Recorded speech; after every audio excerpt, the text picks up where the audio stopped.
Across the last 3 years, Centria has been on a mission to fundamentally transform the model of care for our clients, our staff, and the industry. We will share with you our journey towards assent-based care, the lessons we've learned, and the people we've learned them with. We're your hosts, Timothy Yeager and Hillary Laney. Welcome to the HRE Podcast.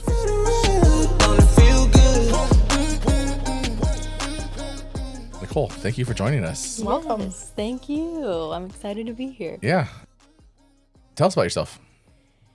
I am a single dog mom of 2. I live in Dallas, Texas, originally from Buffalo, New York, so a big Bills fan. And I've been... For those not listening, we also have our VP of Marketing here who's a big Broncos fan. Oh, no, I don't want to talk about that. I've been working for Centria for 6 years now, though. I always like to tell the story that I was driving from New York to Texas and got a call for my first case on the drive. She was like, okay, you ready to start? And I was like, well, I don't live in Texas yet, but I can start tomorrow. And so I drove in, got there at 11 p.m., and then literally started the next day at 9 a.m. And then I've been with Centria ever since. Wow. As a technician, yeah? Yes, as a tech. So tech to BCBA to CLR and now DCS. Amazing. My first introduction to Nicole, I believe, was a video that was sent to me, I think. And it was your reflection video. Oh, yeah. Yep. Yes. And I was like, who is this person? Why do I not know about her? When are we going to promote her? And what is her track to leadership development? Because I was just completely blown away by how well you articulated and reflected on the journey. And so I'm really excited to have this conversation with you. Just thinking back to that. That's a complete accident. I just didn't watch everyone's videos. Sorry, everybody. But for some reason, I was like, oh, I have time to watch this one. So I watched yours and I was like, Timothy, you have to watch this. Who is this person? Why had I not heard of you before? Oh. How did mentorship change your practice? I think that it changed my practice completely. Just one, being more aware of how I'm talking to my techs and how I'm coaching technicians in the moment, as well as really coaching BCBAs on having that compassionate care, making sure we're talking to our techs compassionately, making sure that they're using that I language with their clients. I have techs now walking around and they're like, I can't let you do that. And they switch it in the moment and then they look at me and give me a thumbs up. And I'm like, oh my gosh, yes, you guys are being so aware of it. So I think just looking at those little things and really praising everybody for just noticing it and changing in the moment. I think it's hard to change, but going through mentorship helped everybody see that change is okay. And this is a change that's super important for our field. So I think that was my biggest takeaway from mentorship is that change is scary, but think about the overall product of when all of this change occurs in the ABA field. Did you have any specific clients or technicians through mentorship that made a big impact on you or had a big change themselves? Yeah, I think so. Well, I know so. There were many that did. Thinking to a specific case was just one technician who was like, this feels weird. I don't like this. I'm reinforcing the behavior. They're just going to scream more often. And then fast forward 2-3 months and she was like, oh my gosh, she's playing with all these new toys. She's coming to me to play, bringing me toys. Before she didn't want to engage with any of these things. So just seeing how she gave in to the change, she was like, all right, I'll hear me. I hear you guys out. And then she was super excited about those changes that she saw with her client and that I could really see the buy-in and the belief in compassionate care and dignified sessions. What was the biggest, was there a moment for you or a challenge for you throughout this initial mentorship that's it was tough and you had to persist and push through? Yeah, I think I know we've talked about this a lot throughout mentorship, but just being direct, seeing things that made me uncomfortable, just maybe just like not using the kindest words with a client, or not diving right in if a client's crying, and instead of going right to them, how can I help you? Like, oh, I see you're upset, using that STEAM language that we talk about all the time. It was hard to kind of call those BCBs out, call those techs out, and be able to say like, hey, it's not okay. Like how you're speaking to that client, we need to change our language to this format. It was really uncomfortable at first, and by the end, I was like, you know what? That I know I'm doing what's right, and I know I'm doing what's right for these clients. And if it was my kid, I would want somebody stepping up and making sure they're being treated in that manner as well. So I think that was really difficult, but I'm super proud of myself for how I was able to impact others in that sense. When we interviewed you, you self-identified that as an area of need for yourself, that you were worried about taking the role for the CLR because you didn't feel comfortable giving people feedback. Yeah. I remember that very distinctly. And I remember Kaylin and you worked really hard on that together. Yeah. That's amazing. I'm glad to hear that that's changed for you. Yeah, I think after the first meeting that we all did together, she was like, all right, Nicole, we got to talk. I've got resources for you. I'm going to send them your way. You got this. You're going to be more direct. You're going to give everybody the feedback. And then we had a couple overlaps where she was in my ear and would give me like a couple of things to say, but then be like, okay, I'm quieting down. I want to see like you really give that feedback now. So having a mentor that was so understanding of that I needed improvement in those areas was so helpful. And Kaylin is amazing. That's great. So helpful for her. So thankful for her. So you go through Foundations of Care mentorship, successful. Then you become a CLR. Mm-hmm. Was that like something you had to get encouraged to do to apply for the CLR role? What was that, like that step for you? Like, yes, definitely was encouraged to apply for that. I saw the job description come through and I was like, oh, that's going to be so cool. Like, I'm so excited for whoever's in that role. And then Laura sent it to me and was like, by the way, I want you to apply for this. And I was like, oh, wait, what?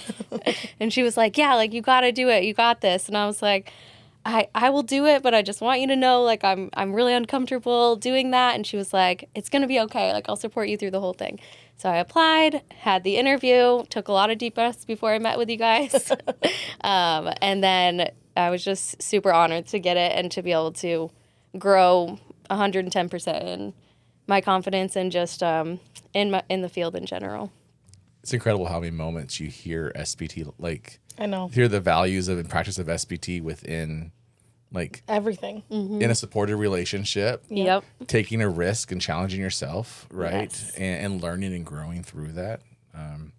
It was a leap of faith. Yeah, it really was, and I'm so thankful. I'm pretty sure minutes before Laura sent that to you, I sent it to Laura and said, Nicole better apply. I think we both did. Yeah.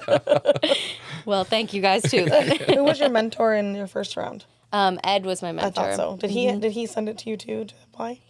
I think so, yeah. I think I remember being like, Ed, I don't know Nicole, but tell her to apply. He was like, by the way, Nicole, apply for this. And I was like, okay, Ed, okay, I'll do whatever you say. So yeah, I'm super thankful for him too. He helped me jump through a lot of things in my first round of mentorship, just like a client discharge in the middle. And he was like, just kept me encouraged the whole time. Like, we got this. So all the directors are just amazing. And we have such a good team that. It's been pretty cool. Yeah. So from being mentored to mentoring. Yeah. What was that step and journey like for you? Knowing that this was a fear of like providing feedback. Yeah. I think it's one thing to provide feedback to technicians. It's another thing to provide feedback to your BCBAs, peers. Yes, 100%. I think I tried to just really, I'm a big like organization person, so I went back through all the amazing materials that were provided to me during my mentorship, tried to familiarize myself as much as possible because I was like, okay, I got this now. I got to make sure I'm as good of a mentor to everybody as I was luckily provided before. So just took some time to really remember everything, make sure I was prepared, and then went in and just wanted to start off with getting everyone's belief and buy-in with SBT, with Foundations of Care. I love that I had experiences to share with people because I think once they hear success stories, that's where they really gain that buy-in of, oh, wow, okay, that's super impactful. Like, I want to have that impact on my clients.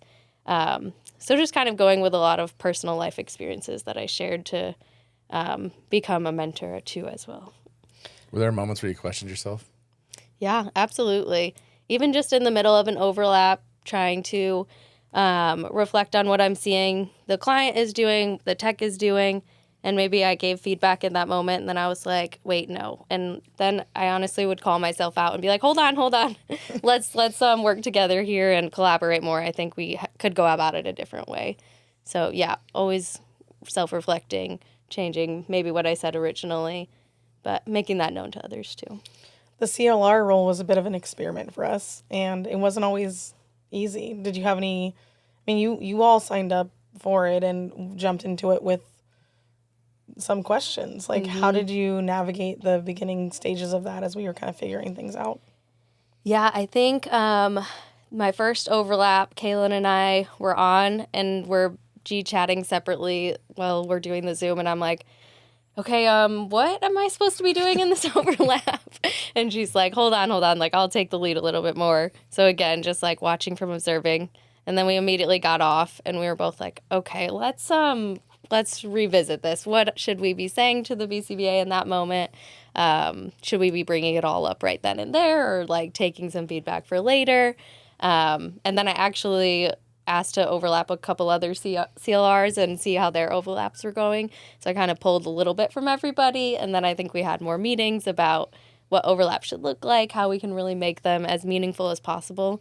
So yeah, the first couple of overlaps, I think I was like, oof, those probably weren't as successful as they could have been. But by the end, I was like, this is good. I like where we're going. You were one of our few full-time CLRs, right? Yes. So you didn't start out that way.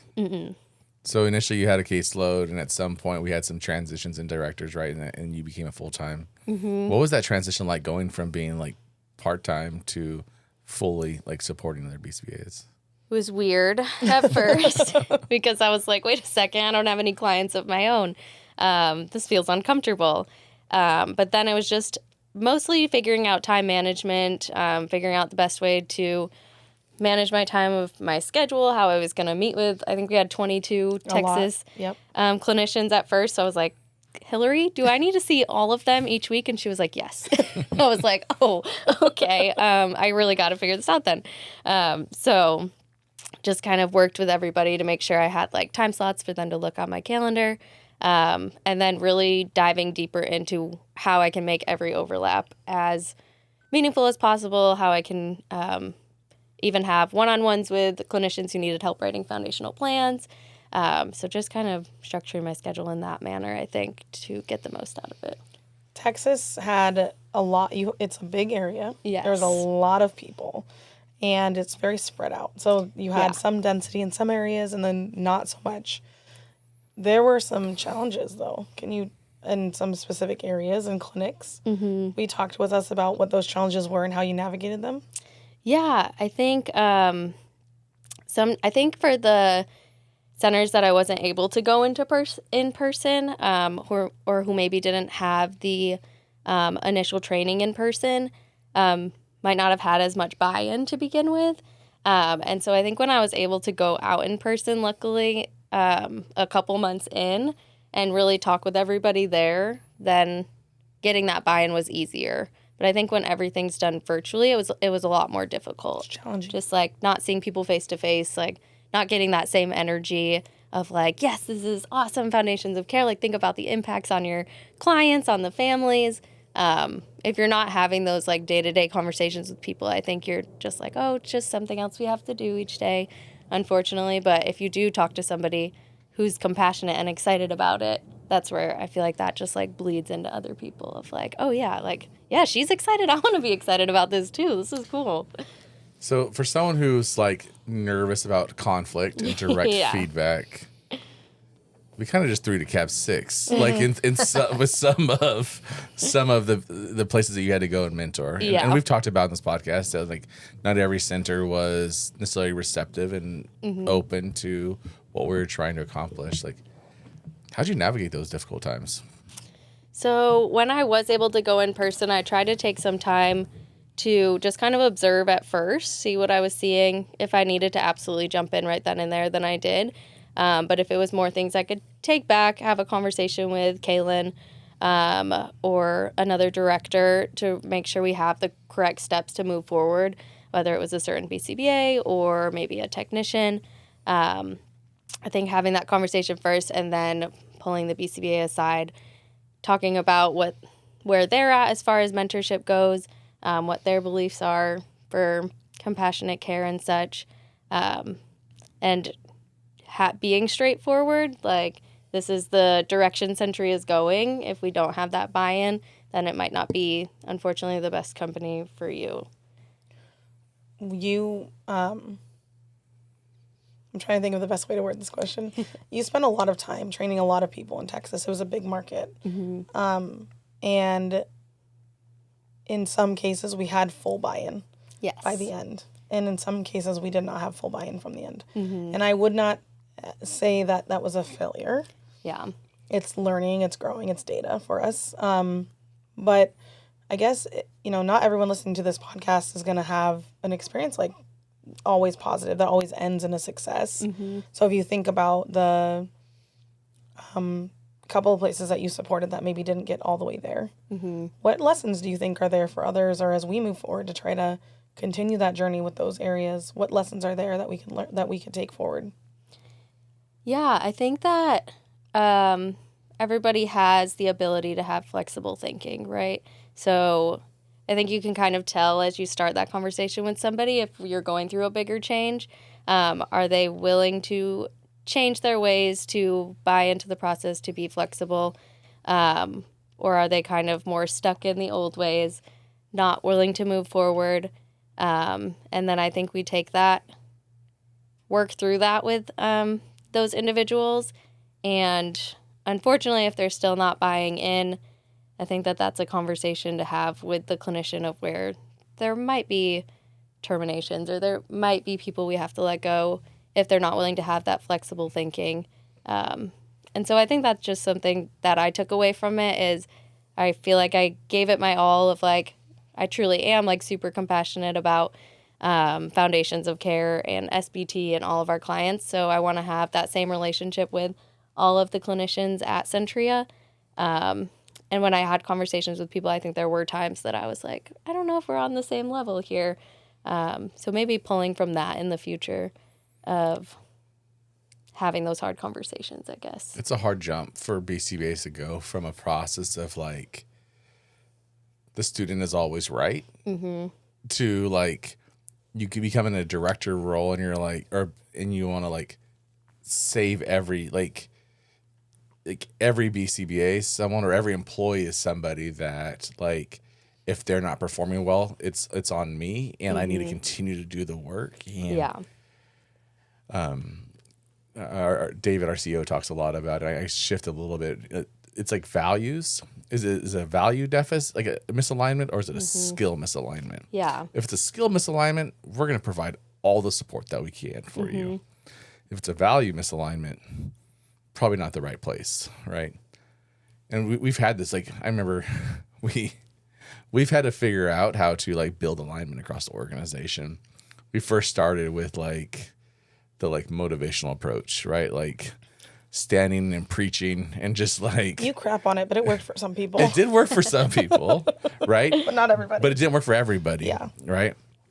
And what I think it was, and I've reflected quite a bit on this, is that some of the values that we spoke about are not all the values that are encompassed in this process. That's true. Right? So one of the values that we didn't talk about, or it maybe wasn't evident to them, was that like how like parsimonious and effective and like immediately impactful this is, right? Like, and like being able to see like having that significant impact so quickly. And so all the woo woo, like that gets lost, right? Yeah. But once they did a PFA, like Light bulbs. they saw it. And that's why I encourage like our leaders, and especially people that have a hard time with like getting to a point to where maybe a BCBA is not a good fit. We're gonna do everything we can, right? But we just want to make sure BCBAs are in a place that they can thrive in. And if there's another environment for them to thrive in, they go into a different environment where they can thrive in. But like for here in our organization, we have to be aligned with the values of our foundations of care. So you were a CLR and now you're a DCS. Yes. Talk about that transition. Another little jump there, but it was still exciting. I actually love the DCS role. Just like going right from CLR to DCS, I'm already doing like weekly or biweekly overlaps with all of my clinicians. So I feel like I'm able to create that relationship right from the start of like, hey, I'm here to collaborate. Like we want what's best for all of our clients. So I like that I was able to jump right in to those overlaps of how we're structuring the DCS position. And I'm super lucky because all of my clinicians mostly are brand new. And so I'm kind of able to shape that right from the beginning. We're working on foundational plans in our one-on-ones. I was like, hey, when you guys go to mentorship, you guys got this. So You're gonna pass right like, away. you have all your foundational plans done. Like, you guys are going to go through with flying colors. So CLR just like shaped the DCS role super easily, just like amazing to go from one to the other.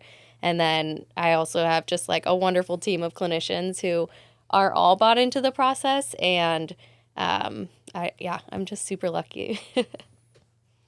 That's awesome. You're talking about the similarities between the CLR role and the DCS role. Mm-hmm.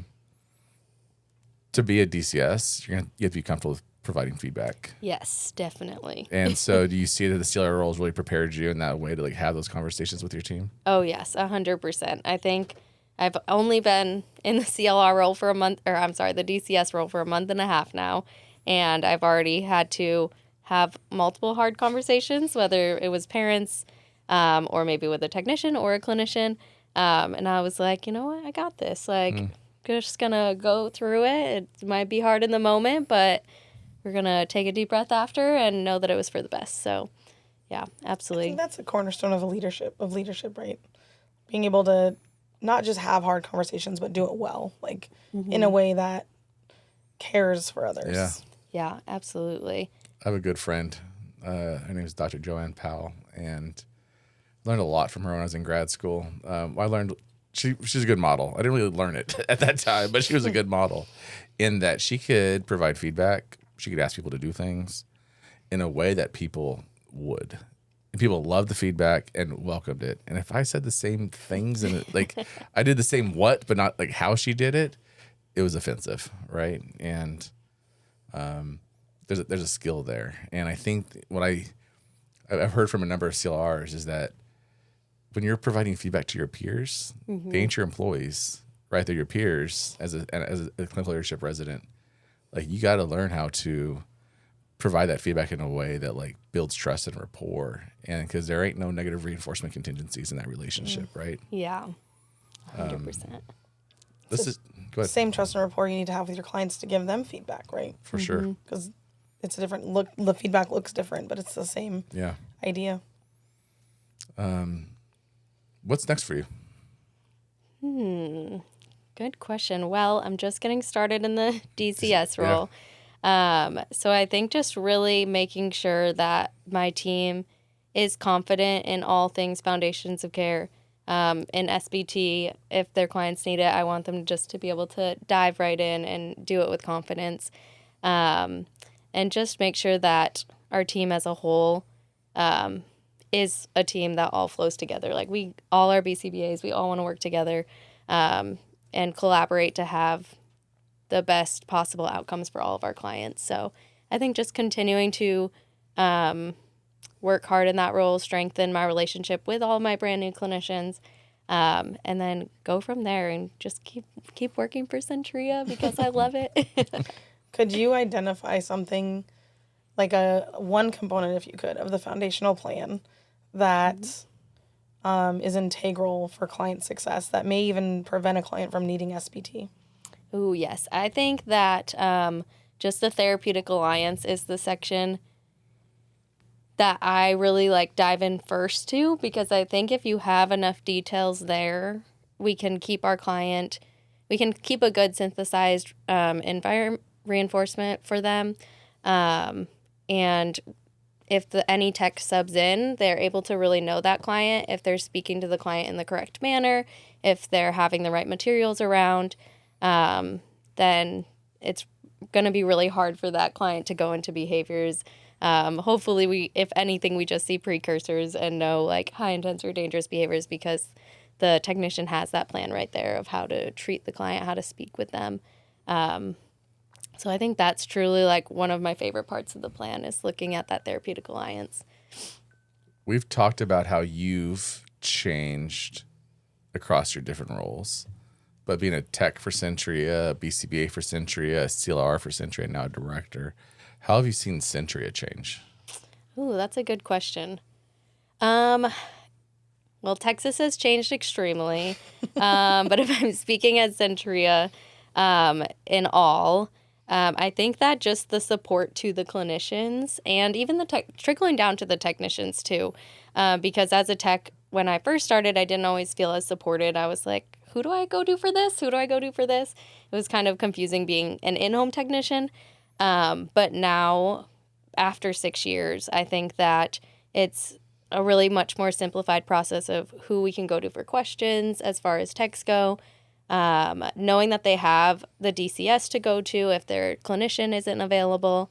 So just really an increased support in general of making sure everybody feels like they have that person to go to. And if that they don't feel supported by that person, they have another person they can go right to too. So yeah, just really just looking for what's best for each individual that works at Centria, I think has completely changed. You mentioned tech support. You're in Texas, and we've rolled out our new technician training in Texas. Yes. So can you talk about the impact that you've seen? Oh my gosh, it's amazing. I love it. My office is right next to where they do the tech training, and our Texas trainer at the Richardson Center is Austin, and I can hear him from one room to the other, and he's like so excited, like acting out different things. He loves his job, and seeing everybody come out with a smile on their face. They love his trainings.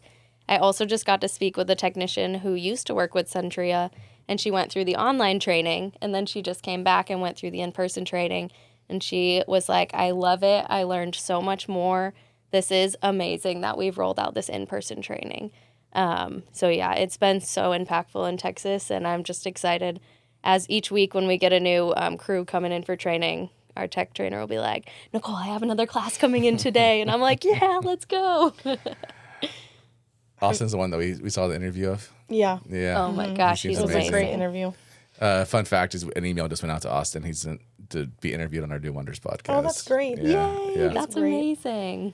Have you noticed a difference in the skills of the technicians coming out of the training? Yes, absolutely. I think I got to do an overlap with a tech that was brand new, just starting on a case, and I've seen techs go in and be like, what's this thing? What's this iPad? How do I use it? And he knew exactly how to use it. He was interacting with the client. That's great. Just getting to know them and had more confidence from what I've seen other brand new technicians who just had the online training. So I think this is one of my favorite things to roll out is the in-person training. I think it's going to impact our clients huge. That's great. That's awesome. So why should a BCBA work at Centria?